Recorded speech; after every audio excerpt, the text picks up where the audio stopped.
You ever wonder about those people who just seem lucky? You know the ones. They stumble into the perfect job. They meet their soulmate by complete chance. They're always in the right place at the right time. It really feels like luck is some kind of random, magical force that just picks its favorites. But what if I told you that's not the whole story? Not even close.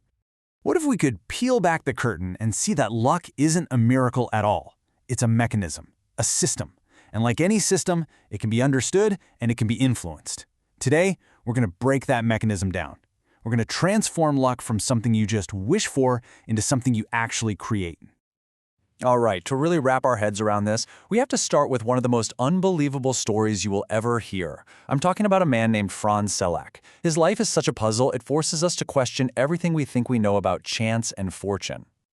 Okay, picture this. In 1962, Franz's train flies off the rails and plunges into a freezing river. He survives. A year later, the door on his plane blows open mid-flight. He's sucked out at 8,000 feet and lands on a haystack. Then, through the 70s, not one but two of his cars catch fire and explode. He walks away from both. And then, for the grand finale, on his 73rd birthday, he wins the lottery. I mean, seriously, you cannot make this stuff up. So what on earth is going on here? Is this just destiny, some cosmic joke? Or was something else happening? Could there be a scientific pattern in the way his mind was wired to respond to absolute chaos? That is the exact puzzle we are going to solve right now. Well, the answer isn't in the stars. It's in our psychology. And this leads us to the incredible work of Dr. Richard Wiseman. He spent a decade studying people who call themselves either very lucky or very unlucky. And what he discovered, honestly, it changes everything. So here's the breakdown. Wiseman found 4 key traits that consistently separated the two groups. Lucky people, they're open, they notice more, they trust their gut feelings, they expect good things to happen, and this is huge, they turn bad luck into a lesson. Unlucky people, on the other hand, tend to get tunnel vision. They're so focused on one thing that they miss what's happening around them, they expect the worst, and they get stuck on their failures. And here's the brilliant way he proved it. He gave both groups a newspaper and said, count how many photos are inside.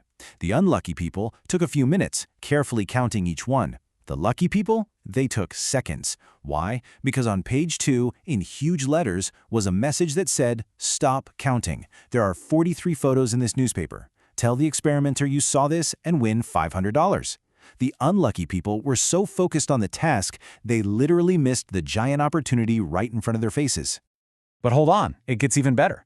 This isn't just a mindset thing, it's actual neuroscience. That tendency to either see or miss opportunities is run by a specific piece of hardware inside your brain. Let me break this down for you. Deep in your brain stem, there's a little bundle of nerves called the reticular activating system, or RAS.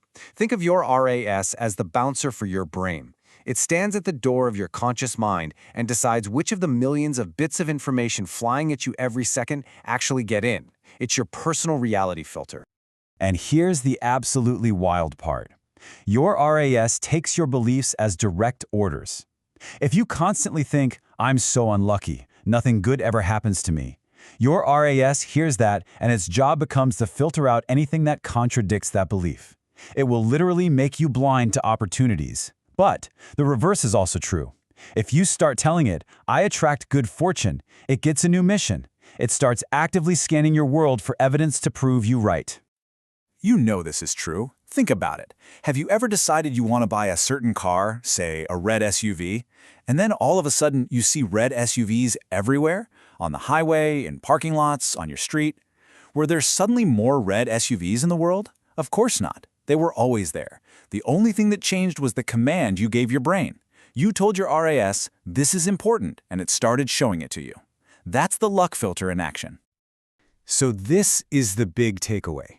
If luck is a mechanism, and it's powered by our focus, then it's not some fixed destiny. It can be trained.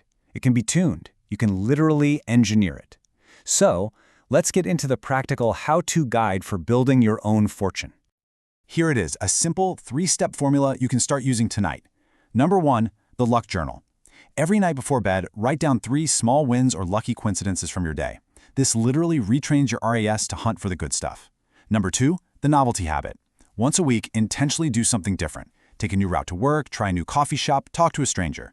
This dramatically increases your exposure to random, serendipitous moments. And number 3, reframe your setbacks. When something goes wrong, instead of saying, I have bad luck, ask, what is this trying to teach me? This turns failure into fuel. Because in the end, it really does all boil down to this one simple truth. Your attention is the most powerful currency you have. It is the raw material from which you build your reality. Because where your focus goes, your energy and your fortune will always, always flow. So let's forget the idea that luck is something that just happens to us. It's something that happens through us. Fortune isn't found, it's forged. It's built. So the question isn't whether you're a lucky person or not. The only real question is, what will you choose to build today?